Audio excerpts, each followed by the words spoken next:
অনেক কষ্ট হচ্ছে জি, আমাদের কি পরিমাণ কষ্ট হচ্ছে এটা বলার মতো ভাষা আমাদের নেই, কারণ এখানে বাথরুম নাই, কিছুই নাই। দেখা যায় আমরা অনেক দূর দূরান্ত থেকে আসছি, অনেক কষ্ট হয় এত টাইম থাকতে আমাদের।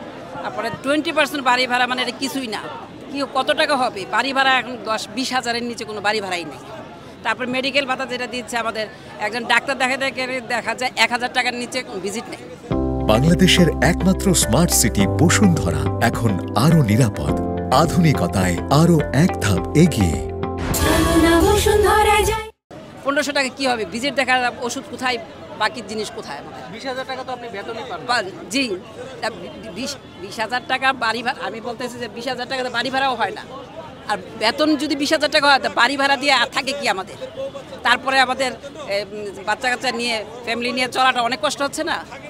এখানে তারপরে আমরা আজকে 3 দিন ধরে অবস্থান করতেছি, এখানে কারো কোনো ইয়ে নাই। আমাদের নেতৃবৃন্দ এবং যারা লিডার আছে তারাও কথা বলতেছে না, আমরা কোনো সারা শব্দই পাচ্ছি না।